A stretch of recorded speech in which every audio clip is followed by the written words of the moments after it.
भाइयों और बहनों, राष्ट्रपति जी ने आपातकाल की घोषणा की है।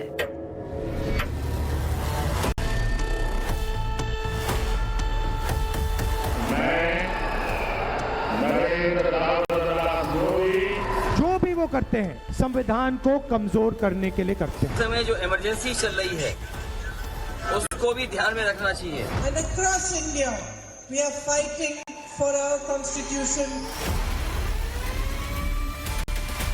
अभिव्यक्ति की स्वतंत्रता खतरे में, लोकतांत्रिक संस्थाएं ध्वस्त की जा रही। आप भी इस संविधान को संकट में डालें। और ये दिन इसलिए याद रखना जरूरी है कि भविष्य में कभी भी कोई भी व्यक्ति तानाशाही सोच को इस देश के संविधान पर थोप न दे।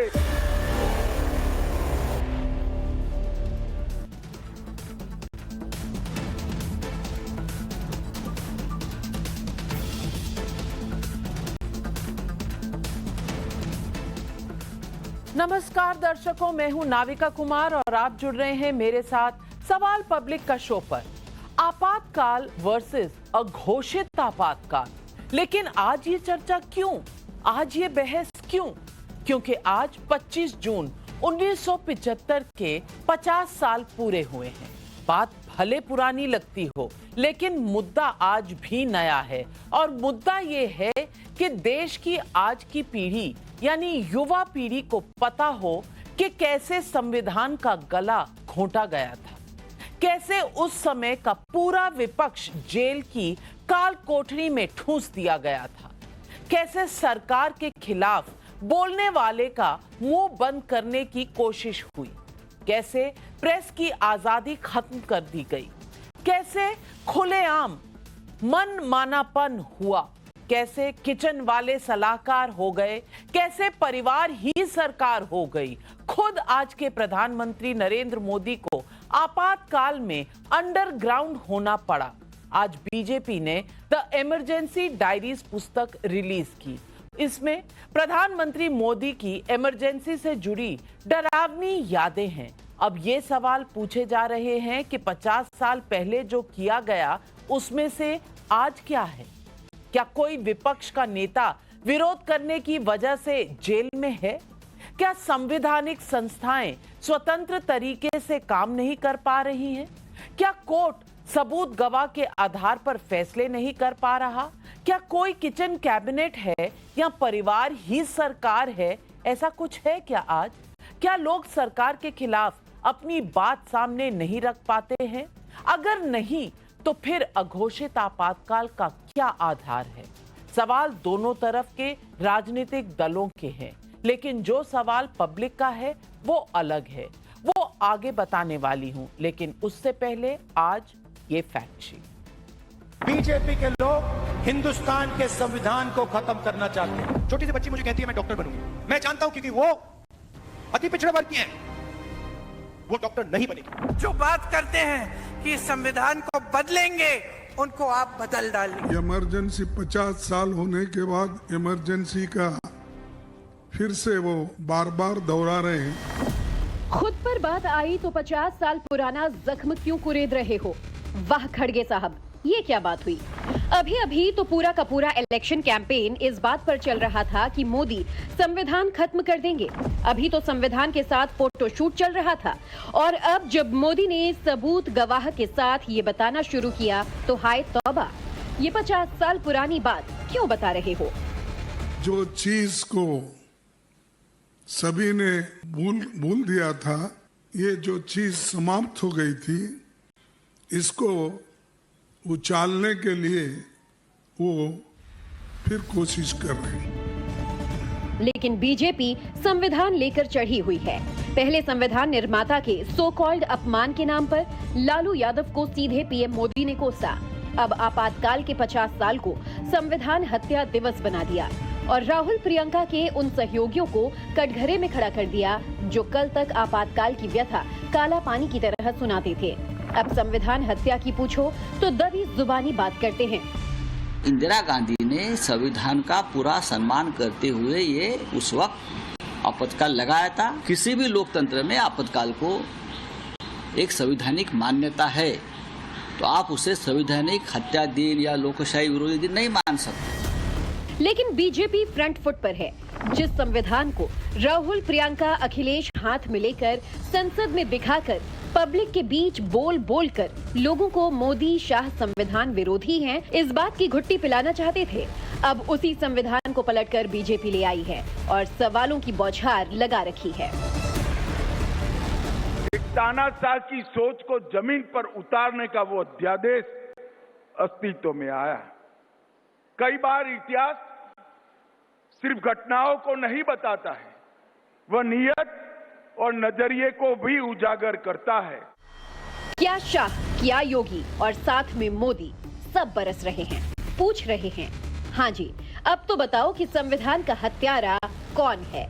संविधान निर्माता के लिए किसके दिल में इज्जत नहीं, ये तो बताओ। बात इतने पर रुक जाए तो फिर भी बात हो। 25 जून 1975 याद दिलाया जा रहा है।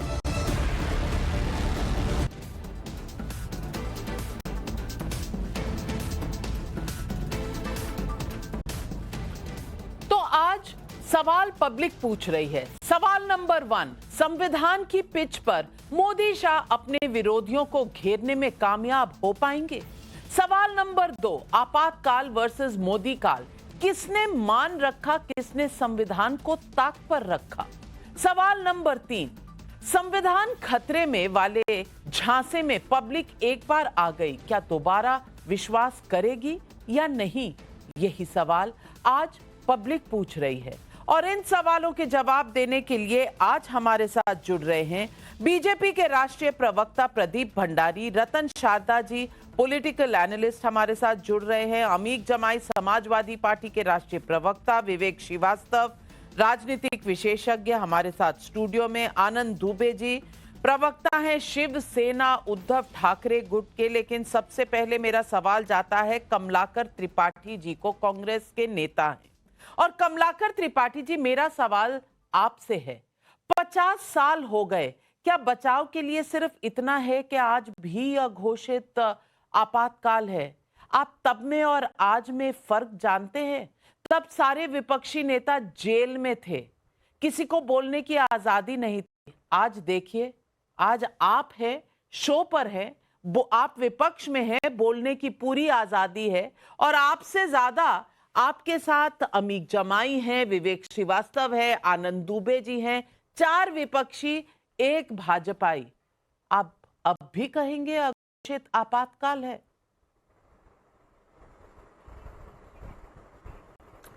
जी हाँ मैडम, और ये सिर्फ वर्ड मत यूज करिए, और जो आपका लाइन लेंथ है कि झांसे में दे करके, भारत की जनता झांसे में सिर्फ माननीय मोदी जी जब स्वर्णमृग बन के टहल रहे थे 2014 में और तमाम वो दिखा रहे थे सब्जबाग 2 करोड़ नौकरियां हर साल का वादा, और ये सब जो झांसा था और जो 15 लाख रुपए का जो जिसको अमित शाह जी ने कहा कि वो जुमला था, तो जुमला और झांसे में जो है वो भारतीय जनता पार्टी रखती है। हम लोग तो मुद्दों पर सरकार में चुनाव लड़ते हैं, सरकार में आते हैं या विपक्ष में रहते हैं।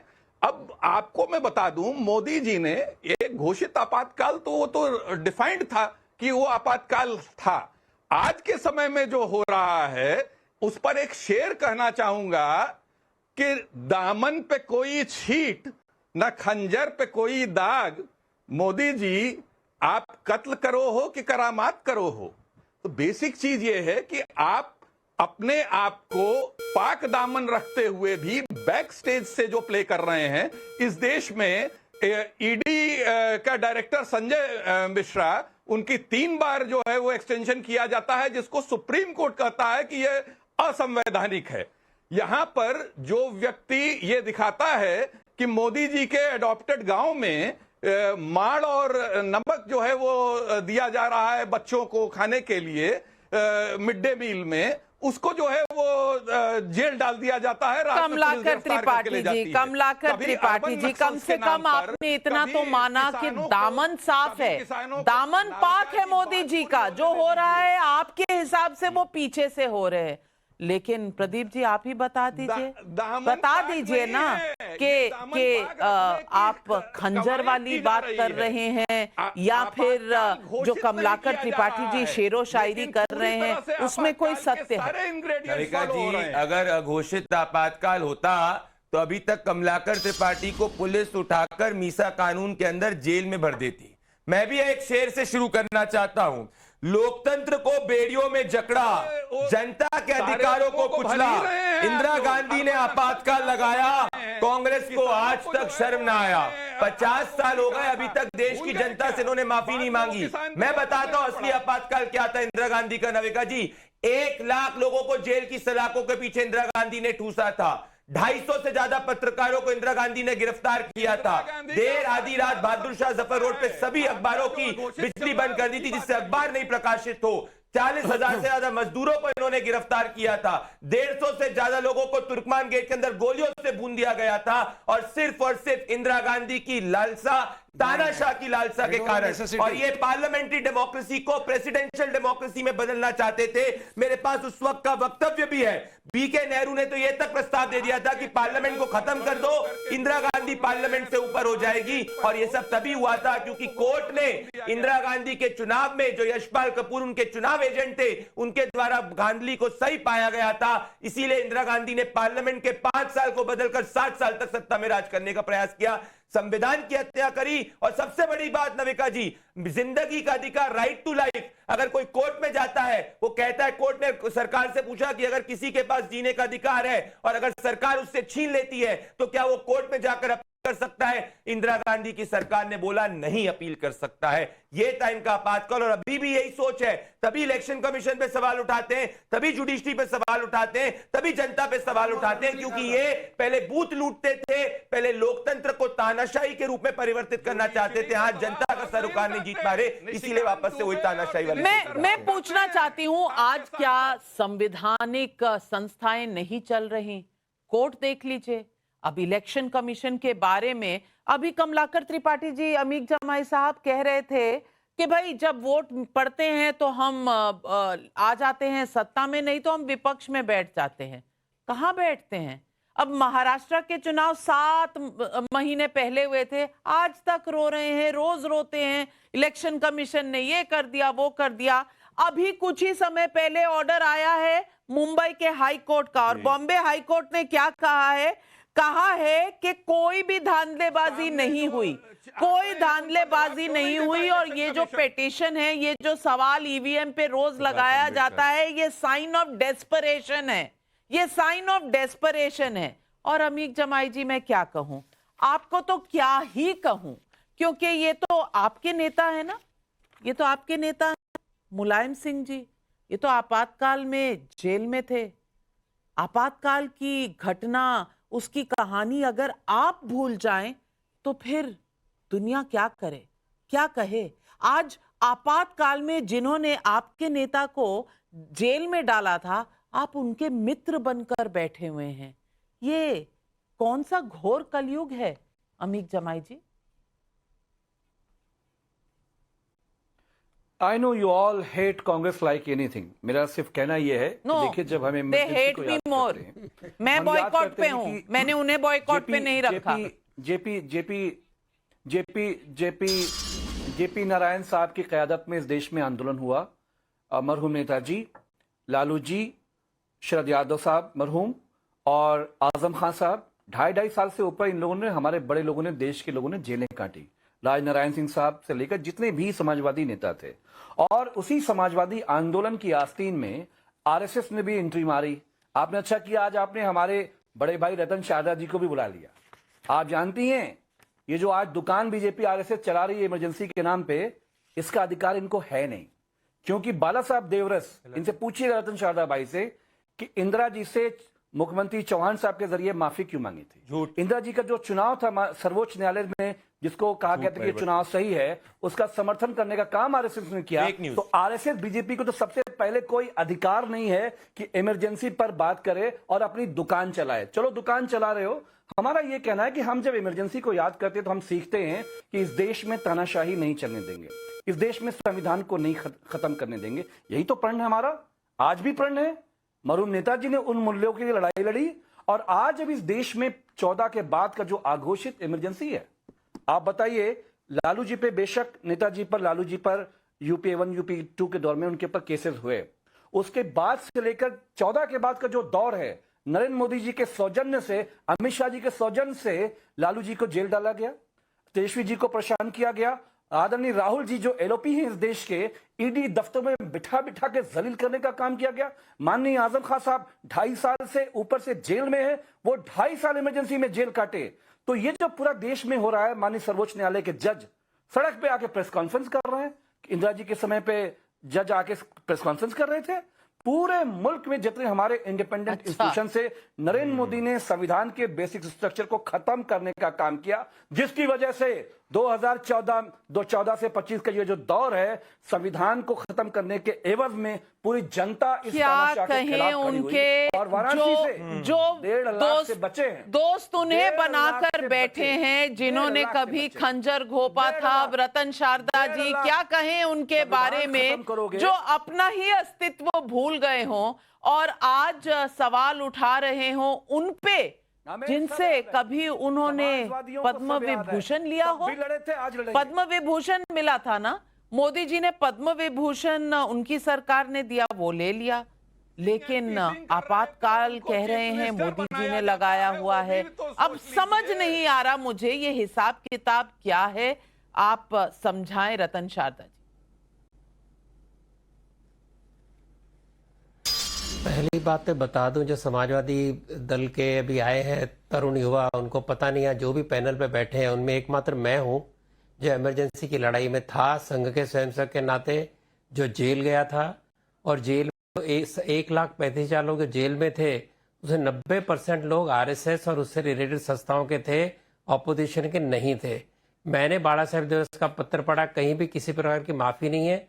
आप झूठ बोलते हो क्योंकि झूठ बोलना आपकी दुकानदारी है। ये अंडरग्राउंड सारी मूवमेंट चलाने वाले संघ के लोग थे, और उनको जब कहा गया कि इलेक्शन के पहले कि तुम हमारा साथ दो, तुमको हटा देंगे वरना इलेक्शन का तुम्हारा हाल कर देंगे, तो संघ ने साफ मना किया था। अब आते हैं मुद्दे की बात पे, सोच कैसी है इमरजेंसी की, फाशिज्म क्या होता है, कितने पुराना है मैं आपको समझाऊं। 1950 में इंदिरा गांधी ने कीनिया में कहा, if there is no opposition it will be better to empower India and remove poverty. 1959 में उन्होंने लेफ्ट गवर्नमेंट गिराई केरल के अंदर। 1973 25 अप्रैल को पहली बार सुप्रीम कोर्ट के जजेस सुपरसीड हुए, जो कि एएन रॉय को बनाया गया 3 सीनियर जजेस को हटाने के बाद। ये थी तैयारी इमरजेंसी की। 1971 में जैसे इंदिरा जी जीती, उन्होंने कानून लाया मीसा का, जिसके अंतर्गत 1975 में 35,000 के आसपास लोगों को बिना बेल के, बिना सुनाए के जेल में डाला गया। ये होती इमरजेंसी की तैयारी। और इतना ही नहीं, इन्होंने 1975 फरवरी में कहा इलेक्शन इमरजेंसी के पहले, some countries have given up on democracy to implement policies, this is correct because for progress of the nation creating foundation is important, for that it is necessary to have this party of rule. Congress ने कहा कि भाई ये जो है one party rule होना चाहिए, opposition नहीं होना चाहिए। अभी आपको बताते हैं इमरजेंसी होती क्या है, कैसे अत्याचार होते हैं। इमरजेंसी कानून से कहा ना इन्होंने, कानून में ऐसा प्रावधान था कि अत्याचारों में, केवल अत्याचारों की लिस्ट बता रहा हूं, अगर डिटेल में जाऊंगा रूह कांप जाएगी लोगों की। कैसे अत्याचार होते थे, इंडिया फॉर डेमोक्रेसी ने कहा, शाह कमीशन में नोट है, अनवरत गंदी गालियों के बौछार, नंगा करके यातनाएं देना, कई दिनों तक सोने नहीं देना, शरीर को सिगरेट और मोमबत्तियों से जलाना, हवाई जहाज बनाकर हवा में लटकाना, गुप्तांगों में डंडा चलाना, गुप्तांगों में मिर्ची का चूरा डालना, पेट्रोल की भीगी पट्टी रखना, कुर्सी पर बिठा के सजा, नाखून उखाड़ना, बिजली के झटके देना। कमलाकर त्रिपाठी जी, आप बोलते चले जा रहे हैं, ये सब तो याद होगा ना आपको। कमलाकर जी, आपको ये सब याद होगा ना, और नहीं याद है तो मैं और भी शाह कमीशन की रिपोर्ट्स आपको दिखा देती हूँ। झुग्गी झोपड़ियां, तुर्कमान गेट की तो कई गाथाएं लिखी गई हैं, और नसबंदी की पकड़ पकड़ के जैसे नसबंदी कराई गई लोगों की, क्योंकि पॉपुलेशन कंट्रोल करना था। भूल गए कमलाकर जी, भूल गए उस आपातकाल को बोल रहे हैं, आज की आपातकाल घोषित आपातकाल से कंपेयर कर रहे हैं। आज हो रहा है उसको भी याद रखना है ना। जो अच्छा, भूल गए उसकी बात नहीं हो रही है। पुराने आपातकाल के लिए आप माफी मांग लीजिए तो आज के आपातकाल पे आ जाते हैं। आप 1975 के आपातकाल के लिए माफी मांग लीजिए, आज के आपातकाल की डिबेट शुरू कर देती हूँ मैं। मांगेंगे माफी 1975 के लिए, मांगेंगे माफी कमलाकर त्रिपाठी जी? उस पर राहुल जी तक अपना स्टेटमेंट दे चुके हैं। आप जो अभी हो रहा है उस पे माफी नहीं, आपने माफी मांगनी है 1975 के लिए, आप माफी मांगेंगे? नहीं मांगेंगे। क्यों नहीं मांगेंगे। गलत हुआ था तब? नहीं हुआ था गलत, नहीं हुआ था। ये बहुत आसान है। नसबंदी हुआ था तो वो ठीक था। Let me speak. आपको रतन शारदा जी ने बड़ी क्लियरली बोला कि 95% संघ के लोग थे। 71 के वॉर के बाद जब बांग्लादेश को तोड़ दिया, अमेरिका डरा हुआ था, फंडिंग कर रहा था हमारे देश को डिस्टेबलाइज करने की। इंटेलिजेंस रिपोर्ट थी रशिया की तरफ से, और ये इमरजेंसी कॉन्स्टिट्यूशनल मूव था। संजय रावत जी ने बिल्कुल सही बोला है, लगाया उनके लिए। एंडोर्स करते हैं। मुझे ये बताइए 106 लोग बेगुनाह और सीपीआई का हिसाब कौन देगा? इमरजेंसी का समर्थन बिना किया। दवाई के, बिना इलाज के को एंडोर्स करते हैं, तो फिर घोषित आपातकाल बुरा क्यों लग रहा है? तब नेसेसिटी थी, आप क्यों? आपको आज आपको प्रदीप भंडारी जी, विवेक श्रीवास्तव को जेल में डाल सकते हैं आप, क्योंकि नेसेसिटी है। नेसेसिटी नहीं है विवेक जी, नेसेसिटी थी। विवेक श्रीवास्तव जी, आज आपको शर्म आनी चाहिए। कोई शर्म नहीं आ रही है। जो संविधान की धारा को लेकर घूम रहे थे, आज कह रहे हो कि जो आपातकाल में संविधान को तहस-नहस कर दिया था, आप मतलब कह रहे हो कि आपकी जीने का अधिकार मिसेस इंदिरा गांधी ने इलेक्शन करवाए, वापस गाड़ी को ट्रैक पे लाई, कमाल है, कमाल है। हम आज के इस युग में जीवित हैं ये सुनने के लिए कि आपातकाल सही था। उस वक्त मैं आनंद दुबे जी, आपातकाल अगर सही था, अगर इतना पसंद है, तो ये अघोषित आपातकाल से दिक्कत क्यों हो रही है, मुझे समझा दीजिए। अच्छा, ये तय करने वाले आप कहां से हो गए? ये आप कैसे तय कर रहे हैं? मिसेस गांधी ने 3 साल के अंदर इलेक्शन करवाए, हारी, गांधी को फिर 3 साल के बाद उनकी वापसी देश की पब्लिक ने मजबूरी थी। आनंद दुबे जी, आप राजनारायण जी को तो जानते होंगे ना, लालू जी को भी जानते होंगे, और इमरजेंसी में उनके साथ क्या हुआ, जयप्रकाश नारायण को भी जानते होंगे, आप करुणानिधि को भी जानते होंगे जिनकी सरकार इमरजेंसी में गिराई गई थी, और मुलायम सिंह यादव तो सब जानते हैं। मैं पूछना चाहती हूं, अमेंडमेंट्स जो कॉन्स्टिट्यूशन में हुई थी 38 से 42 तक, जिसमें जो भी प्रेसिडेंट प्राइम मिनिस्टर करे वो सब ठीक, आपको उस तरह का संविधान चाहिए था क्या? ये जो लाल किताब लेकर आप लोग रोज निकल चलते हैं सड़कों पर राहुल गांधी के पीछे पीछे, क्या वैसी लाल किताब चाहिए जिसमें प्रधानमंत्री, राष्ट्रपति कुछ भी कर सकते हैं, कोई सवाल नहीं पूछ सकता, कोई सुप्रीम कोर्ट नहीं, कोई हाई कोर्ट नहीं? और आज हाई कोर्ट ने आज निकाल कर फेंक मारा वो वाला पिटीशन जिसमें महाराष्ट्र चुनाव को पूछा गया था। तो आप इसे क्या अघोषित आपातकाल कहेंगे? नाविका जी नमस्ते। सब लोग शेर के साथ शुरुआत कर रहे हैं, तो मैं भी एक छोटा सा शेर कहूंगा कि जिन्होंने देश को दे दिया सबसे बड़ा जुमला, संविधान पर कर दिया बहुत बड़ा हमला, ये हमें ज्ञान दे रहे हैं आपातकाल पर, इन्होंने पुष्प देने का वादा करके दे दिया हमको गमला।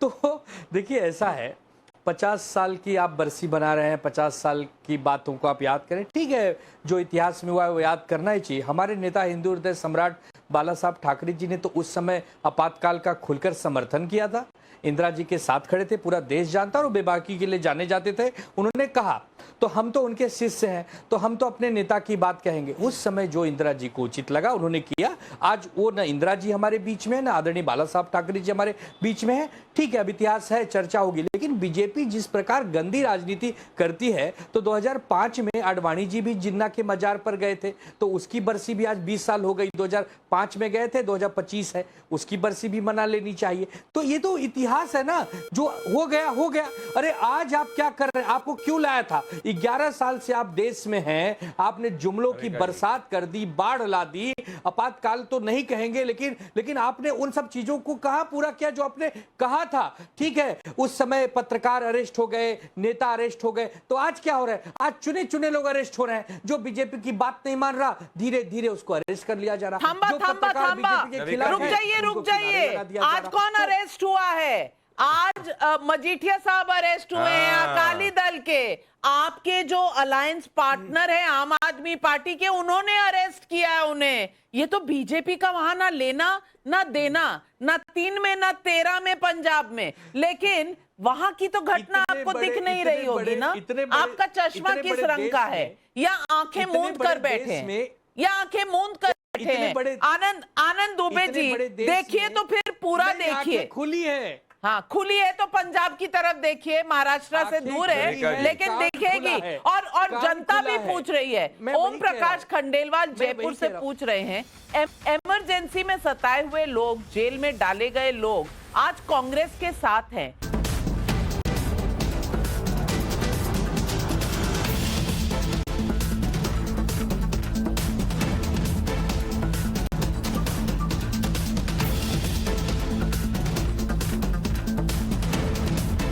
जयपुर से पूछ रहे हैं, इमरजेंसी में सताए हुए लोग, जेल में डाले गए लोग आज कांग्रेस के साथ हैं।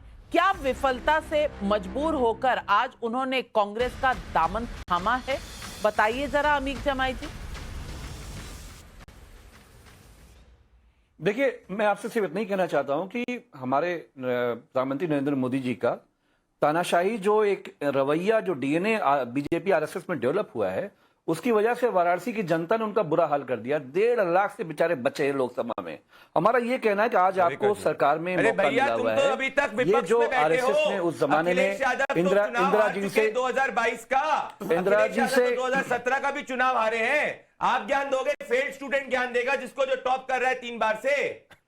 अमीक जमाई, तो मेरा ये कहना है कि इंदिरा जी ने जो गलती करी उस देश में, उस जमाने में इंदिरा जी को बुरी तरीके से चुनाव हराने का काम भारत की जनता ने किया। नरेंद्र मोदी को सीख लेना चाहिए इंदिरा जी से, जो उस जमाने में उन्होंने किया था। हमारा सिर्फ इतना ही यही कहना है कि अभी रतन शारदा भाई ने एक बहुत बड़ा झूठ बोला। बहुत बुजुर्ग है, मैं इनका बहुत सम्मान करता हूं, बहुत बड़े भाई की तरह मैं सम्मान करता हूं। क्या यह बात सच नहीं है रतन भाई? साफ साफ बताइए कि 1975 का जो पत्र है बाला साहब देवरस जी का, उसमें आपने कहा कि सुप्रीम कोर्ट की बेंच द्वारा इंदिरा जी का जो चुनाव का जो वैध ठहराया गया, आपने बधाई दी। आपने कहा कि संघ का आंदोलन से कोई लेना देना नहीं है, और यहां बैठ के दुकान चला रहे हैं। दुकान चला रहे हो बैठ के, यहाँ पर पढ़ दूं पूरा? दुकान चलाना बंद करो। जनता आपकी दुकान 2027 में मैं पत्र पढ़ दूं पूरा भारत से देवरस का? मुझे बताइए कि समाज सेवा, पब्लिक में सत्ता में होना दुकानदारी कब से हो गई?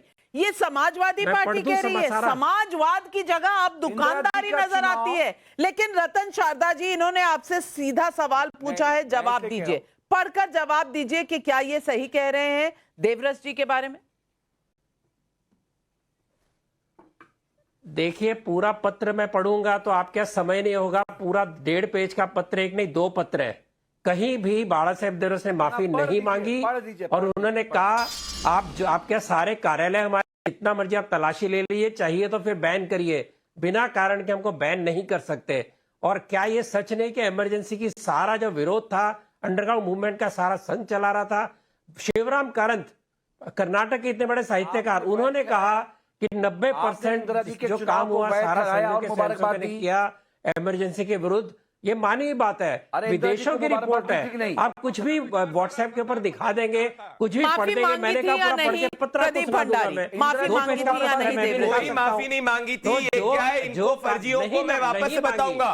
26 जून 1977 को सुन लीजिए अमीक जमाई, द इकोनॉमिस्ट ने लिखा था कि पूरा का पूरा अंडरग्राउंड कैंपेन इंदिरा गांधी के खिलाफ नॉन लेफ्ट विंग रेवोल्यूशनरी में अगर कोई लीड कर रहा था तो जनसंघ और आरएसएस लीड कर रहे थे। और अगर पत्र लिखने की बात है, ये रहा मेरे पास पूरा पत्र, तो फिर महात्मा गांधी ने आपके लॉजिक के हिसाब से क्विट इंडिया मूवमेंट के अंदर आपके लॉजिक के हिसाब से 1 हफ्ते जेल के जाने के बाद में वाइसरॉय को पत्र लिखा था। तो क्या कांग्रेस पार्टी ये कह रही है कि महात्मा गांधी ने कॉम्प्रोमाइज किया था? कितनी शर्म की बात कर अमीक जमाई। और मैं कहना चाह रहा हूं आपसे, सवाल पब्लिक के कुछ और उठ रहे हैं। पीयूष करम लेकर का बिलासपुर से सवाल है, अगर आपातकाल होता तो क्या ये लोग नरेंद्र सरेंडर बोलकर खुले घूमते? इसका जवाब तो कमलाकर त्रिपाठी जी दे ही दीजिए। आपकी पार्टी तो रोज कहती है ना नरेंद्र सरेंडर। अगर आपातकाल होता तो आप यहां ऐसे बैठे होते? जी, अभी इसके पहले जो है, जब इनकी ज्यादा बेहतर मेजॉरिटी थी, तो उस समय जो है 100 से ज्यादा सांसदों को बाहर निलंबित करके और ये बीएनएस भारतीय न्याय संहिता और उसको पास करा लेते हैं। ये तो इनका पास करने में क्या दिक्कत है? अंग्रेजी कानून चाहते हो जिससे ब्रिटिशर्स जो है लड़ाज करते थे कि एक सुप्रीम कोर्ट नविका जी आपातकाल में 60 लाख से ज्यादा लोगों की फोर्स नसबंदी हुई थी। क्या कमलाकर त्रिपाठी की या उनके किसी भी जानने वाले की यहाँ पे फोर्स नसबंदी हुई है? निकाल करके और वो करते हैं। कमलाकर त्रिपाठी जी, इंदिरा गांधी ने 60 लाख से ज्यादा भारतीयों की फर्जी फोर्स नसबंदी करी थी। आपसे मैं पूछना चाह रहा हूं, घोषित आपातकाल में कितनी नसबंदी हुई आपके पास में? किसान बिल ला करके जो है 700 ज्यादा किसानों की हत्या का जिम्मेदार अरे तो वो बिल वापस भी तो ले लिया, तो आपातकाल कहां से हो गया? वो बिल वापस भी ले लिया। और मैं बताऊं, आप बार बार जेल में डालने की बात करते हैं। मजीठिया साहब को जेल में डाला है, वो अघोषित आपातकाल नहीं है। लेकिन अरविंद केजरीवाल अगर गए जेल तो क्यों गए? शराब घोटाले का आरोप था, जमानत पर रिहा हुए, कोर्ट में प्रक्रिया है। मनीष सिसोदिया भी शराब घोटाले में कोर्ट की प्रक्रिया चल रही है। P Chidambaram INX media money laundering case में वो भी जमानत पर हैं, कोर्ट में प्रक्रिया चल रही है। संजय सिंह, हेमंत सोरेन, के कविता, सत्येंद्र जैन, सेंथिल बालाजी, अनिल देशमुख, नवाब मलिक, इन सब के खिलाफ जो भी मामले हैं कोर्ट में हैं। और कोर्ट में मामले जब लंबित हैं तो वो कोर्ट के द्वारा ही रहे जेल में, और फिर कोर्ट ने जब आदेश दिया तो बेल पर बाहर आए। इसमें अघोषित क्या है? इसमें कोर्ट में अगर सारे काम हो रहे हैं तो विवेक श्रीवास्तव मुझे समझा दीजिए कि आपातकाल कैसे? मैडम, सबसे बड़ी बात तो यह है, शिंदे ग्रुप शिवसेना का कहां है? जो बाल ठाकरे साहब के असली वारिस तो उद्धव ठाकरे साबित हुए ना, जिनकी पार्टी का प्रवक्ता बैठ के कह रहा है उद्धव ठाकरे के शिंदे। कहां है शिंदे साहब? कहां है मिस्टर शिंदे? शिवसेना, असली शिवसेना का प्रवक्ता बैठा है कोर्ट ने भी कह दिया है पे, जो बाला साहब ठाकरे को एंडोर्स कर रहा है। वो जो फर्जी हैं, वो छुपे हुए हैं, तो आप वो छुपे हुए हैं। ये CPI के लीडर ने कहा है कि उनकी गलती थी इमरजेंसी को समर्थन करने की। असली शिवसेना का प्रवक्ता यहाँ पैनल में बैठा है और वो नकली वाले मुंह छुपा करके एंडोर्स भी नहीं कर पा रहे कि बाला साहब ठाकरे ने इमरजेंसी को किया। कोर्ट के दरवाजे खुले, रोज जाते हैं आप कोर्ट। अब कोर्ट ने जो कहा उस पर बाला साहब ठाकरे को मानते तो आज आकर के कहते कि हाँ, जो बाला साहब ठाकरे ने किया हम उसके साथ आनंद दुबे जी, अगर कोई बाला साहब ठाकरे को मानता तो अगर आप मानते तो आज क्या कांग्रेस के साथ होते? पहले तो मुझे ये मूल सवाल का जवाब दे दीजिए। अगर बाला साहब ठाकरे को माना होता तो आज क्या राहुल गांधी की कांग्रेस के साथ बैठे होते?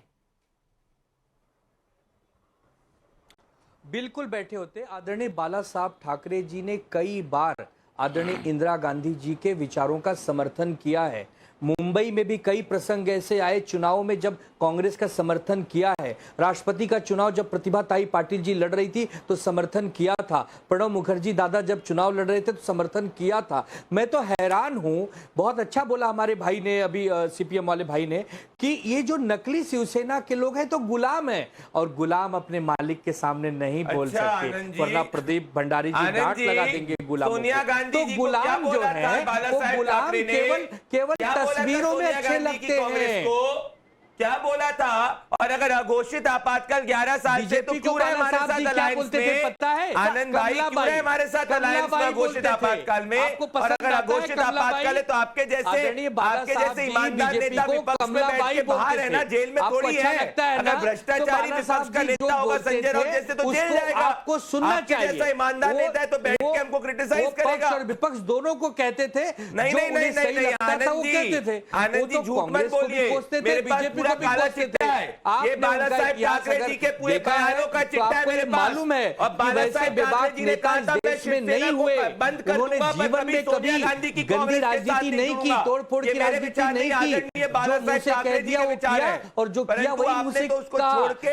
आज की जो नई भाजपा है, आनंद दुबे जी, मुझे लगता है सब बहुत मॉडर्न हो गए हैं। चाहे वो समाजवादी पार्टी हो, चाहे वो शिवसेना उद्धव ठाकरे की हो, सब मॉडर्न हो गए हैं। पुरानी बातें भूलकर नई दुनिया बसा रहे हैं। और बीजेपी क्या जो बीत गई सो बात गई। अब तो राजनीति में रेलेवेंट रहना है, तो छोड़िए पीछे की बातें। क्या करेंगे अपने इतिहास के साथ चिपक के? मिथिलेश कुमार सिन्हा दरभंगा से पूछ रहे हैं, संविधान की खुलेआम हत्या करने वाली कांग्रेस आज संविधान बचाने की बात कर रही है, ये कैसा संयोग है? नरेश चौहान नीमराना राजस्थान से पूछ रहे हैं, क्या इमरजेंसी दादागिरी, गुंडाराज और सत्ता की भूख की पराकाष्ठा नहीं थी? जवाब दीजिए ना कमलाकर त्रिपाठी जी। पराकाष्ठा वो होती है कि मक्का मस्जिद ब्लास्ट पे जो जज वर्डिक्ट देता है इनके दबाव में, वो उसी दिन शाम को रिजाइन करता है। पराकाष्ठा ये होती है कि सुप्रीम कोर्ट कहता है कि इलेक्शन कमीशन के नियुक्ति में कमिश्नर की जो है वो supreme court chief justice, leader opposition और गवर्नमेंट का 70 सालों तक तो वो करीबियों को इलेक्शन कमिश्नर बनाते थे, नवीन चावला जैसे लोग जो सोनिया गांधी के एनजीओ के अंदर काम करते थे। ये क्या बात करेंगे? 38 का संशोधन लेके आए थे कि सुप्रीम कोर्ट कोई भी इनकी पावर को चैलेंज नहीं कर सकता था। भैया इतनी आपके यहाँ तो इतनी डेमोक्रेसी है कि शशि थरूर अगर देश के लिए खड़ा हो जाए तो शशि थरूर पर आग बरसाना शुरू हो जाता है। क्यों रतन शारदा जी, गलत कह रही हूं मैं? देश के लिए शशि थरूर खड़े हो गए तो कैसी उन्हें खरी खोटी सुनाई जा रही है? इमरजेंसी के अंदर उनके नेता थे जनकराज जय। उन्होंने जुलाई 1975 में इंदिरा गांधी को लिखा, संविधान निर्माता श्री एच.वी. कामत ने भारत के संविधान में आपातकालीन धाराओं का प्रावधान किए जाते समय आशंका व्यक्त की थी कि संविधान के आपात स्थिति संबंधित अनुच्छेदों का से हिटलर जैसा कोई अधिकारी अवतरित हो सकता है। इंदिरा जी कामत की आशंका सही साबित कर दी गई। वो जेल में ले गए, उनको जेल में नहीं ले गए, बाद में उनको मीसा भी लगाया। ये कांग्रेस के थे, इंदिरा जी के मित्र थे, उनका हाल किया। ये क्या बताएंगे कि एमपी का राज्य क्या होता है, पार्टी के अंदर क्या होता है? कितने उदाहरण दूं? सारा एक Indira is India, India is Indira कहने वाले लोग जिन्होंने कहा कि ऑपोजिशन की आवश्यकता नहीं है, वो आज बताएंगे क्या होती है कॉन्स्टिट्यूशन की इंपॉर्टेंस। जहां पर एनएससी जैसे लोग, super prime minister Sonia Gandhi, वो जो राज्य कर रही थी मनमोहन सिंह के पीछे से, वो कौन सा अधिकार था? वो कौन सा संविधान था जिसके अंतर्गत उनके पास फाइलें जाती थी? वो कौन सा संविधान था जिसके अंतर्गत एनएससी के शासन लागू किए जाते थे? बताइए मुझे। कमलाकर त्रिपाठी जी, संविधान खतरे में नहीं है, इसका सबसे बड़ा उदाहरण है कि यहाँ पर आप चीख कर आप सरकार को गाली दे रहे हैं और आपको इसकी पूरी आजादी है, पूरी आजादी है। विवेक श्रीवास्तव है, आनंद दुबे हैं, अमीक जमाई हैं, आप हैं, सरकार के खिलाफ, मोदी जी के खिलाफ रोज बोलते हैं, लेकिन कोई कुछ नहीं कह रहा।